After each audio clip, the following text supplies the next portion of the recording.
Noticiario 1936. Los 150 días que cambiaron la historia de España.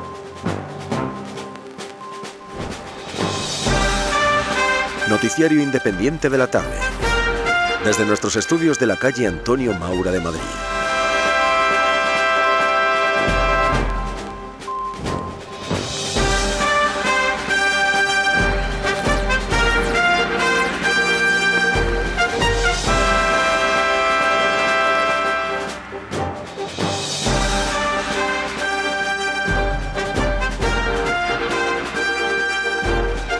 Muy bienvenidos, queridos radioyentes de Radio Universal, a nuestro boletín informativo correspondiente al día de la fecha, 15 de mayo de 1936.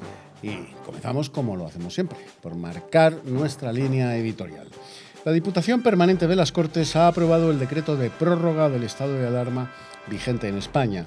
El presidente del Consejo, Casares Quiroga, se sumó a la reunión tras la solicitud de comparecencia efectuada por el diputado Carrascal en nombre de la CEDA y por Calvo Sotelo en representación del Bloque Nacional. Casares Quiroga manifestó ante los allí reunidos que el Gobierno considera necesaria la aprobación del decreto, pues en las últimas semanas se han producido actos violentos en provincias donde hasta ahora reinaba la tranquilidad y que en tales circunstancias el Gobierno no puede prescindir de los mecanismos que el estado de alarma pone en sus manos para reconducir la situación. Carrascal, que se posicionó a favor de la prórroga, mostró además su indignación por la persecución de que son objetos los afiliados de Acción Popular.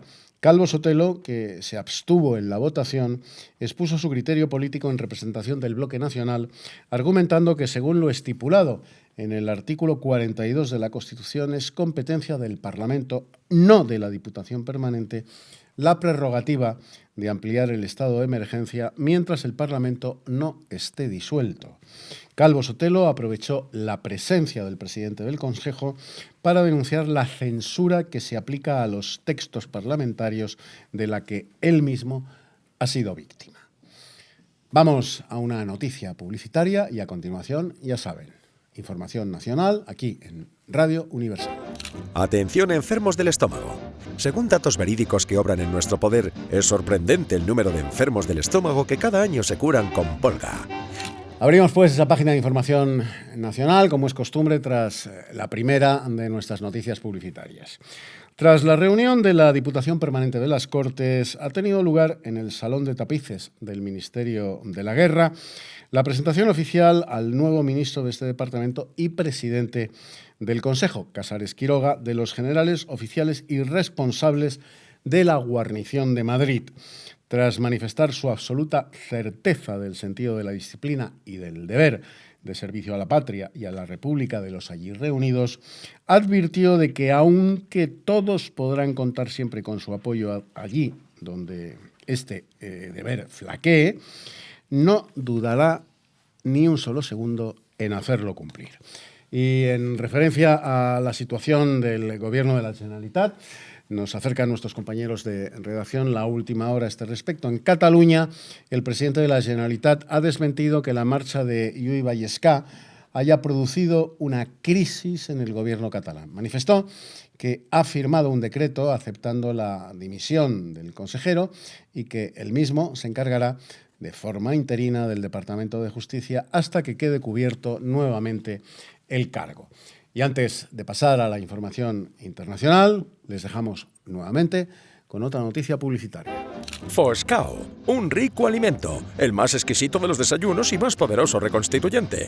El régimen de Foscao es recomendado a los convalecientes, a los anémicos, a los ancianos, las nodrizas, a todos aquellos que sufren del estómago o digieren con dificultad los alimentos corrientes. En cuanto a la información internacional, cabe destacar que el representante de España en la Sociedad de Naciones, Salvador de Madariaga, se ha reunido en Ginebra con el ministro de Asuntos Exteriores de Dinamarca, Moon, con el delegado permanente de la República Argentina, Ruiz de Guiñazú, y con el de la Unión Soviética, Litvinov, para cambiar impresiones sobre el futuro de la organización internacional y el desenlace del conflicto etíope. Posteriormente mantuvo un encuentro con el ministro de Exteriores británico, Iden, y el de Turquía, Rustu Varas, para analizar la fortificación de la zona de los Dardanelos. En Francia, el buró político del Partido Comunista ha declinado la oferta del Partido Socialista de formar parte de su gobierno. A Léon Blum solo le queda la alternativa de buscar una alianza con 3 partidos del Frente Popular: socialistas, Unión Socialista y radicales socialistas. Y en cuanto a la información deportiva, nos acercan, como es costumbre, de redacción La Última Hora. En el Festival Internacional de Natación, celebrado en Barcelona, ha alcanzado la victoria el nadador español Manuel Martínez. En la carrera de 400 metros mejoró el récord de Hungría por 1 segundo y también por 1 segundo no logró igualar la plusmarca de Europa. Y vamos a despedirnos ya, haciéndolo como es costumbre en Radio Universal, con una melodía musical de nuestra selección que esperamos sea del agrado de todos ustedes. Gracias, amigos, y hasta mañana. Una mendiga, estoy a su puerta y con mis palabras mi pena castiga, dejándome muerta. Y no me quieras tanto, ni llores por mí.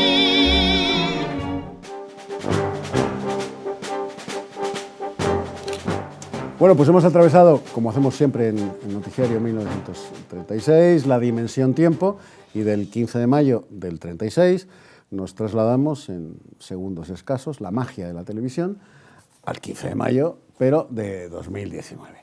Y vuelve a estar con nosotros el profesor David Sarías. Él es profesor de la CEU San Pablo, de la Universidad CEU San Pablo, profesor de Historia de las Ideas Políticas. David, muy bienvenido nuevamente. Encantado de estar otra vez aquí. Sabes que a nosotros también nos encanta tenerte con nosotros. Bien, hemos hablado, David, en el informativo varias veces de la coalición electoral Bloque Nacional. Pero, ¿quiénes eran, quiénes lo integraban el Bloque Nacional y qué defendían? El Bloque Nacional es interesante porque cuando el público general tiende a percibir la situación de la guerra civil como izquierdas y derechas, y ahí nos quedamos. Cuando la realidad es que la España que camina hacia el 36 es una España hiperfragmentada. Tanto dentro de las derechas como dentro de las izquierdas son coaliciones que incluyen a rivales, que incluyen a líderes que no se llevan bien entre ellos, que no coinciden plenamente. El Bloque Nacional de Calvo Sotelo es una de las facciones dentro de la derecha, porque la gente tiende a asumir la CEDA, ya está. No. De hecho, el Bloque Nacional se queda fuera de la CEDA. Calvo Sotelo, que es el líder del Bloque Nacional, es un líder carismático, los televidentes seguro que le suena o lo conocen, porque es el detonante, ¿verdad?, de la guerra civil, claro, cuando le fusilan, y sin embargo, antes, dentro de lo que es el mundo conservador, el mundo de la derecha, si uno quiere, pues es un señor que con José Antonio no se lleva, tienen una rivalidad personal. José Antonio Primo de Rivera, me refiero, y con Falange. Lo mismo ocurre con Gil Robles. Dentro del Bloque Nacional, uno lo que tiene son facciones, corrientes del tradicionalismo, no todo el tradicionalismo carlista, sino solamente una parte, tiene ciertos elementos de los alfonsinos, de nuevo, no todos los alfonsinos, porque hay muchos que están con Gil Robles, sino solamente una parte. Y lo que refleja muy bien la existencia del Bloque Nacional, que no está integrado dentro de un grupo homogéneo de las derechas, son estas divisiones internas dentro de la propia derecha, lo cual no es óbice que para cuando a él lo matan, la derecha en bloque se siente agredida. Se siente agredida. Porque sí hay una afinidad ideológica, aunque sea de cara al exterior. Pero es bueno subrayar esto, que esto es muy español, de aquí cada cual hace la guerra por su cuenta, y de darse codazos unos a otros, ¿verdad? Luego, por resumir, un sector muy prominente dentro de la derecha, sobre todo por el carisma personal que tiene y la retórica muy agresiva, muy de encaminarnos hacia la guerra, del propio Calvo Sotelo. ¿Se justifica la continuidad, David, del estado de alarma por la preocupante situación de orden público? Vamos hacia hacia el alzamiento, vamos hacia el 36, yo creo que evidentemente... Quedan 2 meses escasos. Claro, hay un deterioro generalizado. De nuevo, como decimos siempre que tenemos oportunidad de hablar de la Segunda República, tenemos esta imagen de la piruleta y el unicornio, ¿verdad? Sí. De la República. La Arcadia feliz. Esto es. Entonces sale aquí el arco iris y que somos todos felices, entonces llega Franco, que es muy malo, y se acaba todo. No. Una democracia magnífica. Ni democracia, ni magnífica, ni arco iris, ni los unicornios no existen. Pero eso es lo que venden el PSOE, los separatistas, los comunistas. Ojo, y el PP en bloque también. En la Segunda República era la Arcadia feliz. Bueno, supongo que sí, dentro del PP hay de todo, pero vamos, la imagen oficial, digamos, del Pablo partido, Casado, vamos. La imagen oficial del partido, pues es un poco, también porque los partidos políticos españoles te ves en la obligación, ¿verdad? Porque en el momento que tú intentas ser un poquito más sofisticado, te cae toda la inteligencia en el sentido, ¿verdad? Toda la clase intelectual te cae en bloque y ya eres el facha. Esto ocurre no ya con el Partido Popular, es que esto ocurre entre historiadores. Un historiador como Stanley Payne, por ejemplo, dice un pequeño matiz, no, mire, la Segunda República era excluyente, no, mire, en la Segunda República hay un contexto de violencia intensísima que además se va deteriorando, y el golpe del 36 es uno, porque antes hay varios. Hay varios, claro. Y los hay de izquierdas y los hay de derechas. Pues estos pequeños... Iba a decir pequeños matices, no, pero estas perogrulladas de cualquiera que se acerque a las fuentes, pues cualquiera que dice algo así, te cae toda la profesión de historiadores en bloque, te cae sobre la cabeza. Etiquetándote de facha. Claro, entonces, fíjese, imaginémonos un político que tampoco puede matizar mucho, que está enfrentándose al ciclo de noticias de 24 horas, pues pueden matizar todavía menos. Que Pablo Casado haya dicho algún disparate acerca de la Segunda República feliz, que hay que recuperarla, pues no me sorprendería en absoluto. Profesor, ¿quién era Maxim Maximovich Litvinov? Es uno de estos personajes peculiares que surgen de la Revolución Rusa y del bolchevismo. Él es un sujeto un poco menos parecido a Marx y más parecido a Engels, en el sentido de que él procede de un sector social más acomodado, de origen judío, tiene un nombre impronunciable así de largo, que al final se queda en Litvinov, lo vamos a dejar ahí. Es muy conocido porque él se convierte en el plenipotenciario, en el representante plenipotenciario soviético en Europa Occidental. Es un tipo que consigue la aceptación del régimen soviético por parte de las potencias occidentales. Recuérdese que la reacción francesa y británica a la Revolución de Octubre y a la Guerra Civil es apoyar a la Rusia Blanca e intentar hacer el vacío a la Unión Soviética. Y Litvinov es instrumental a la hora de hacer tragar al gobierno francés y al gobierno británico con la existencia de la Unión Soviética y hacer que la Unión Soviética se integre en el juego de poder de la Europa, complejísimo por otro lado, de la Europa de entreguerras. Luego, un sujeto fundamental, si los televidentes tienen un interés en la fascinante historia de las relaciones internacionales durante los años de entreguerras, pues es una figura a través de la cual se pueden apreciar perfectamente estas complejidades. O sea que podemos decir que en buena medida Litvinov es el responsable, gracias a su magnífico trabajo diplomático en la Europa occidental, es el responsable de esa imagen también un tanto bucólica, idealizada, que muchos intelectuales europeos y un gran sector de la sociedad de la Europa occidental tenían respecto de la Rusia bolchevique.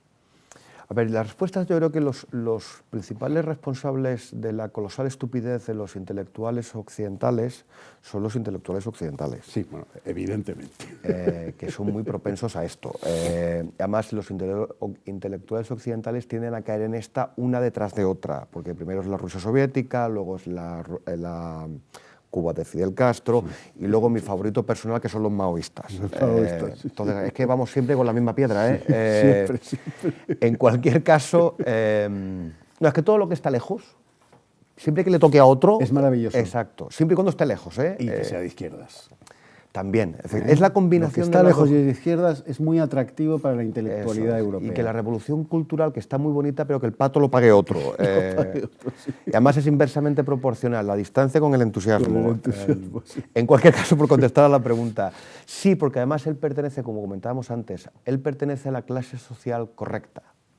Claro. Conoce los manerismos, conoce el lenguaje, él se casa con una distinguida heredera de la alta sociedad británica. Luego sí, estupidez del intelectual innata, y yo me incluyo aquí como intelectual. y la habilidad y extracción social del personaje. Pues nos tenemos que despedir, queridos televidentes de Noticiario 1936. Mañana continuaremos y espero que sigan ustedes ahí. Gracias, amigos, por su atención. Adiós.